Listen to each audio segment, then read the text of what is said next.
आप लोग का स्वागत है और आज के वीडियो में हम लोग सीखेंगे 12th के दूसरे चैप्टर का पार्ट 1 करके कुछ कुछ टॉपिक को हम लोग सीखते हैं। देखिए, सेकेंड चैप्टर 12th का है क्या? पुष्पीय पौधों में लैंगिक जनन। आइए इसका मतलब समझते हैं। पहले चैप्टर का नाम का क्या मतलब है। हम लोग पुष्पीय पौधे का मतलब समझते हैं कि वैसा पौधा जिसमें फूल होता है उसे ही हम लोग पुष्पीय पौधे कहते हैं, है ना। उसमें हम लोग को क्या सीखना है? लैंगिक जनन। लैंगिक जनन का मतलब क्या होता है? तो नर युग्मक और मादा युग्मक दोनों के मिलने से जब नए जीव बन जाते हैं,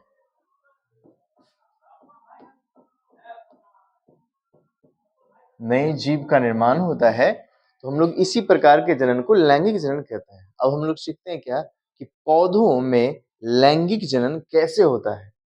इसका मतलब क्या हो गया कि पौधे में कहीं न कहीं नर युग्मक बनता होगा और कहीं न कहीं मादा युग्मक बनता होगा। पौधों में भी इंसानों और जानवरों के जैसे ही पौधों में भी नर युग्मक और मादा युग्मक बनता है। आइए आज हम लोग सीखते हैं कि ये नर युग्मक और मादा युग्मक पौधों में कहाँ बनता है। सबसे पहले हम लोग एक लाइन सीखते हैं। क्या है? ये जो पुष्प होते हैं, ये जो पुष्प होते हैं, फूल होते हैं, ये हम लोगों को अच्छे दिखाने के लिए नहीं बनाए जाते हैं। ये हम लोगों को अच्छे दिखाने के लिए नहीं बनाए जाते हैं। ये पेड़ पौधा के लैंगिक जनन अंग होता है। इसका क्या मतलब है कि जितने भी जानवर आप जानते हैं, जिनमें भी जनन अंग होते हैं, जननांग होते हैं, उन सभी में जितने भी आप जानवर जानते हैं, उन सभी में आपको पता हो तो जनन अंग होते हैं। उसी तरह से जो पेड़ पौधे होते हैं, उनमें भी जनन अंग होते हैं और पेड़ पौधे के जनन अंग को ही हम लोग पुष्प बोलते हैं। तो पुष्प के बारे में पहला लाइन हम लोग क्या सीख लिए कि पुष्प जो है पेड़ पौधे के क्या है? जनन अंग होते हैं। दूसरा चीज हम लोग क्या सीखते हैं कि पुष्प का अगर कोई खेती करता है और बेचते हैं, बेचने के लिए खेती किया जाता है पुष्पों का बहुत ही विस्तार तरीके से, तो पुष्प का जो खेती करना होता है उसे हम लोग फ्लोरिकल्चर बोलते हैं। और पुष्प पुष्प के बारे में कोई भी अध्ययन प्राप्त करना या अध्ययन करना, उसके बारे में जानकारी प्राप्त करना या जानकारी लेना, पुष्प का अध्ययन को एंथोलॉजी कहा जाता है, यानी तो फ्लोरलॉजी कह देते हैं। आइए आगे सीखते हैं। देखिए, अब हम लोग सीखते क्या हैं कि ये जो है फूल सर्वप्रथम बना कैसे होगा, प्रथम बार फूल कैसे बना होगा। ऐसा तो है नहीं कि अभी आप जितने भी जीव दिखाई दे रहे हैं आपको, वो सभी अचानक से आ गए हैं, वो सभी को एक साथ सबका निर्माण हो गया है। ऐसा नहीं हुआ है। कैसा हुआ है? तो सभी जीवों में विकास होकर के इतने वैरायटी के जीव का निर्माण हुआ है ना।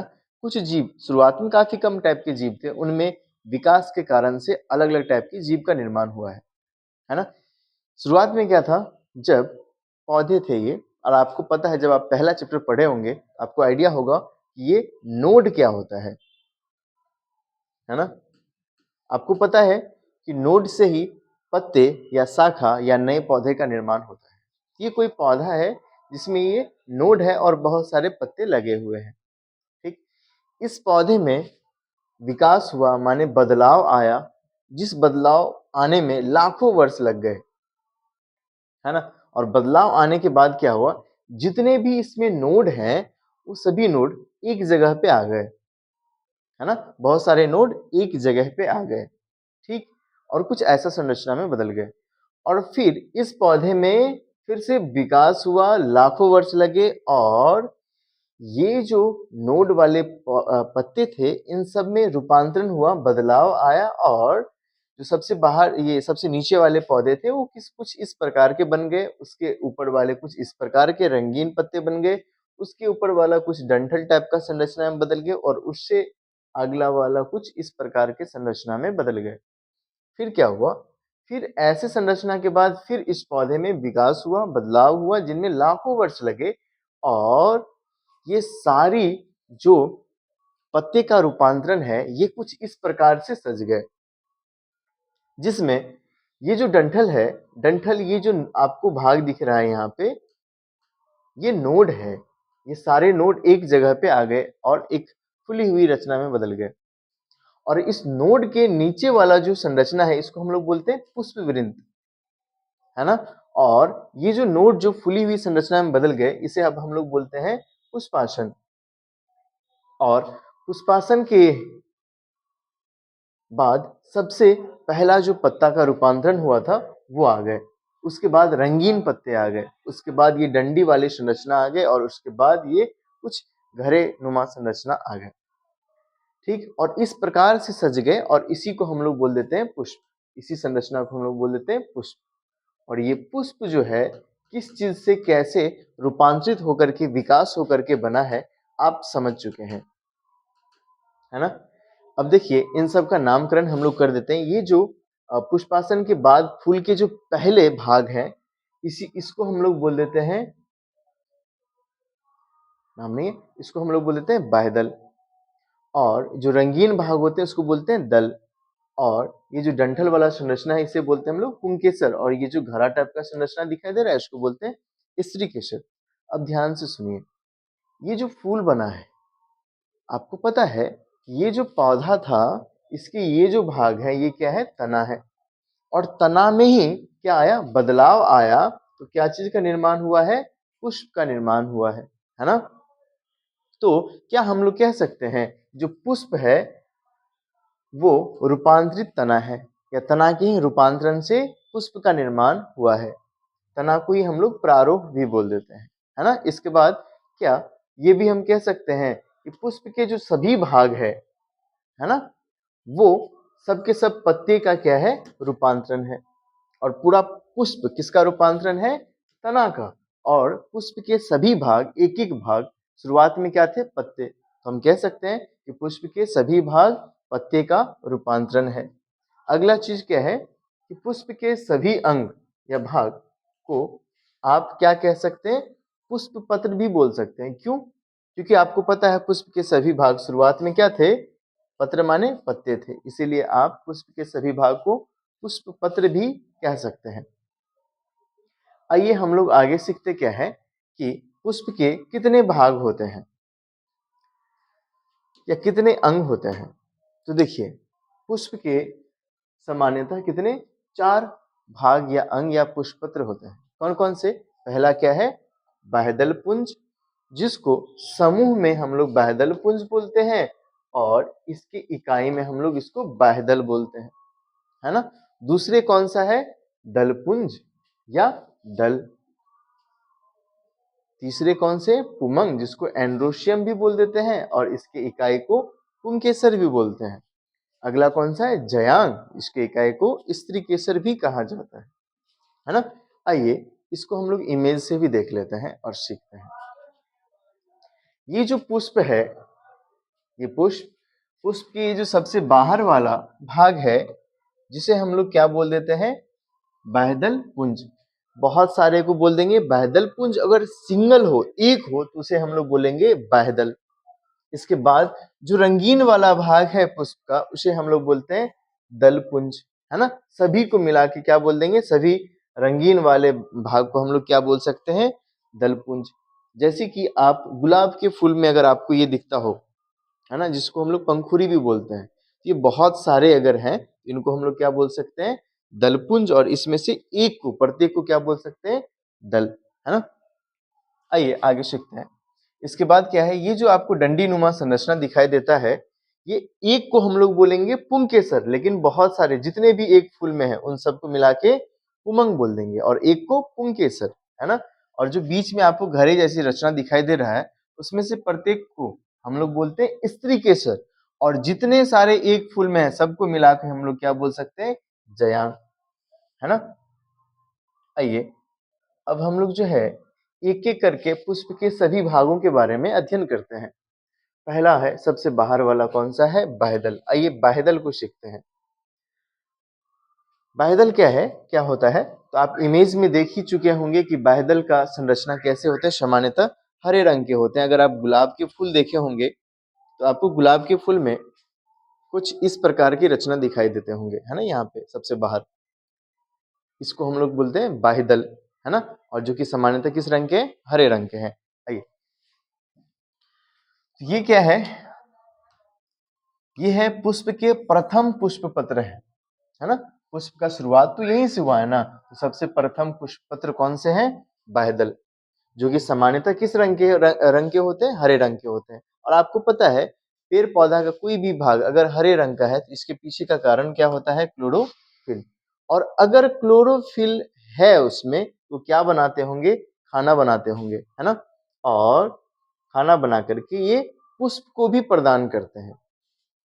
आइए आगे सीखते हैं। इसके बाद क्या है, जो बाह्यदल है, देख रहे हैं आप कि बाह्यदल जो है पुष्प के सबसे बाहर स्थित होते हैं। ये क्या काम करते होंगे, तो पुष्प के सबसे बाहर होते हैं और पुष्प को सुरक्षा भी प्रदान करते हैं, है ना। चलिए अगला हम लोग सीखते हैं क्या, दल या पंखुड़ी, है ना, जो आपको अभी भी दिखा है। ये क्या है, पुष्प के द्वितीयक पुष्प पत्र होते हैं, है ना। अगर यहाँ से पुष्प शुरू हुआ है तो ये पहला पुष्प पत्र, ये दूसरा पुष्प पत्र, है ना। और ये क्या होते हैं, सबसे आकर्षक भाग होते हैं। ये सबसे क्या होते हैं, फूल के आकर्षक भाग होते हैं, है ना, क्योंकि ये रंगीन भाग होते हैं।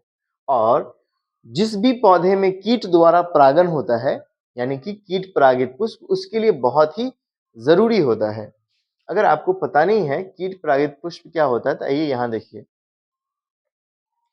ये देखिए दो प्रकार के फूल हैं, है ना।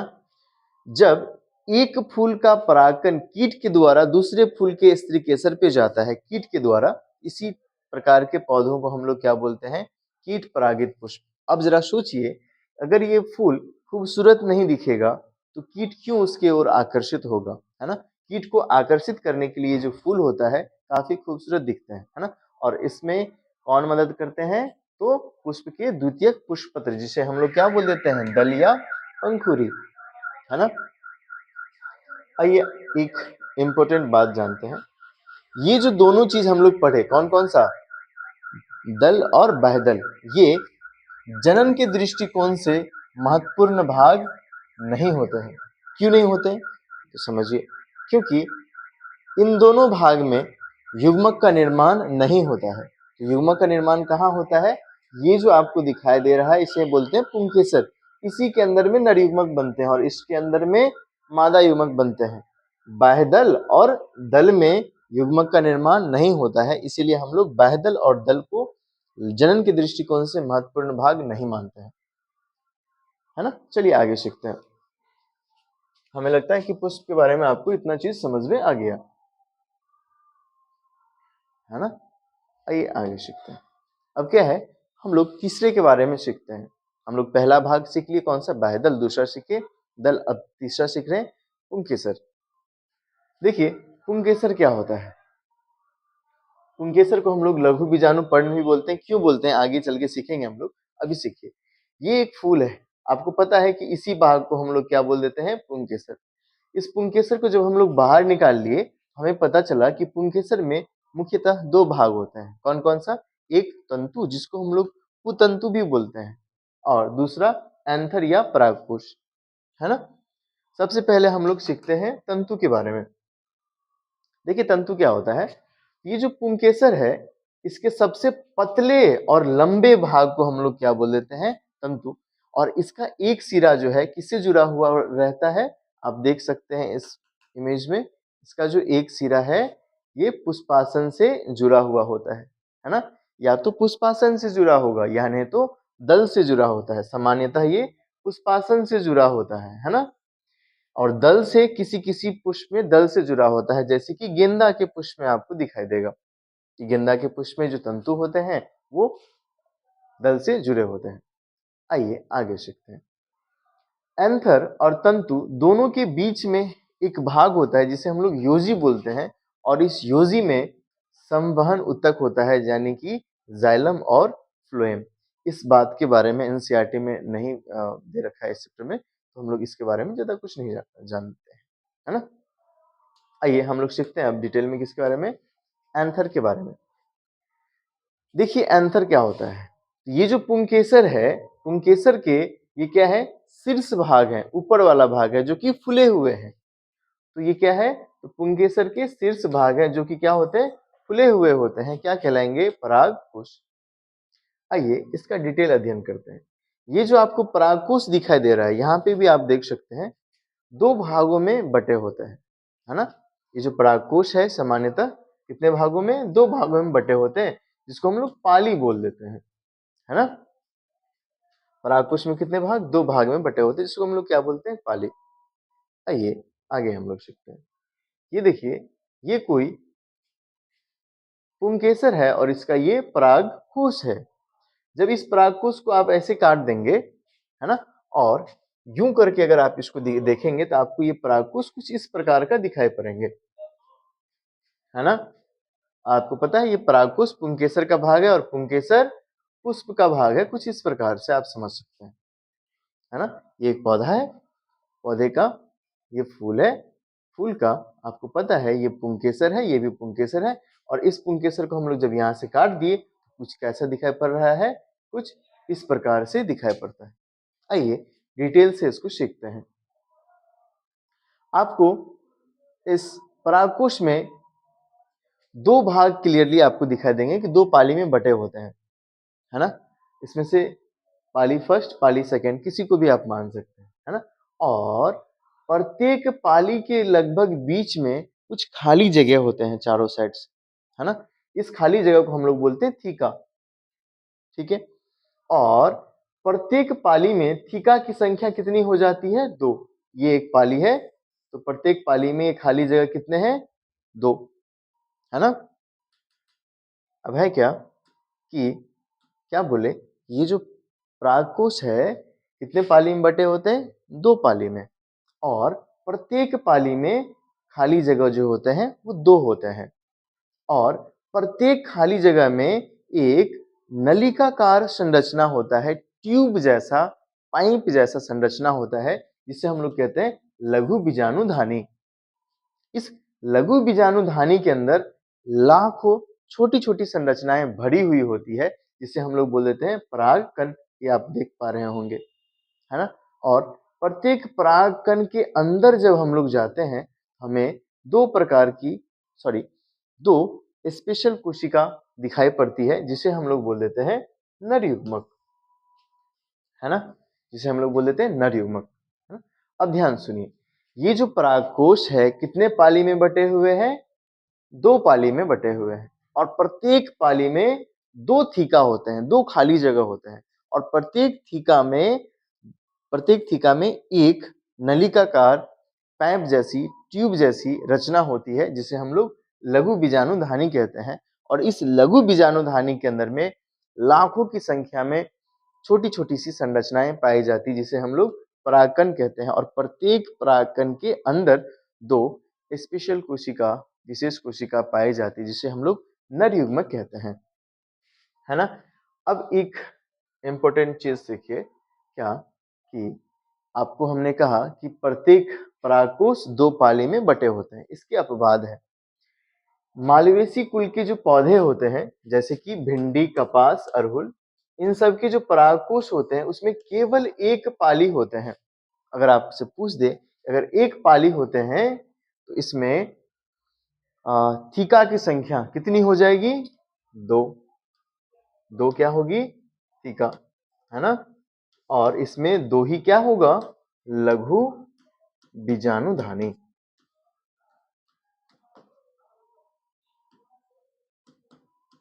है ना। चलिए एक चीज हम लोग और सीखते हैं, क्या कि अगर बात कर लें कि प्रत्येक परागकोश में पाली की संख्या, तो पाली की संख्या कितनी, दो। प्रत्येक परागकोश में थीका की संख्या, चार। प्रत्येक परागकोश में लघु बीजाणुधानी का संख्या, चार। अब प्रत्येक लघु बीजाणुधानी के अंदर परागकण की संख्या लाखों, और प्रत्येक परागकण के अंदर नर युग्मक की संख्या, दो। हमें लगता है कि आपको इतना चीज क्लियर है ना। अब जो है हम लोग एक चीज को सीखते हैं, जो कि था क्या कि लघु बीजाणु पर्ण का क्या मतलब होता है ना। आइए सीखते हैं। देखिए आपको पता है लघु का मतलब क्या होता है, छोटा, है ना। और बीजाणु का मतलब यहां पे होता है युग्मक, और पर्ण का मतलब होता है पत्ता, पत्ते। ठीक, अब क्या है, हमेशा याद रखिएगा दुनिया में जितने भी जीव हैं अगर उनमें युग्मक बनते हैं, नर युग्मक मादा युग्मक, तो हमेशा याद रखिएगा जो नर युग्मक होते हैं वो छोटे होते हैं। तो अगर यहाँ पे कह रहा है छोटा युग्मक, इसका मतलब किसके बारे में बात हो रही है, नर युग्मक के बारे में, है ना। ठीक है, तो कह रहे हैं कि वैसा पत्ता, आपको पता है कि ये जो पुंकेसर है, ये जो पुंकेसर है किसके भाग है, फूल के भाग है। और फूल, फूल क्या था, फूल आपको पता है किस चीज से, फूल के सभी भाग किस चीज से विकास होकर के बना है, फूल के सभी भाग बने हैं पत्ते से, फूल के सभी भाग बने हैं पत्ते से, है ना। इसीलिए हम लोग कह रहे हैं कि वैसा पत्ता जिसमें क्या बनता हो, नर युग्मक बनता हो, क्या कह देंगे इसको, लघु बीजाणु पर्ण। कि वैसा पत्ता जिसमें नर युग्मक बनता हो, क्या कह देंगे, लघु बीजाणु पर्ण। इसीलिए हम लोग पुंकेसर को लघु बीजाणु पर्ण भी कहते हैं, है ना। उम्मीद करते हैं आपको ये पुंकेसर तक का ये छोटा सा वीडियो आपको समझ में आया होगा। पुंकेसर का और भी डिटेल वीडियो आपको अगले लेक्चर में मिलेगा। धन्यवाद।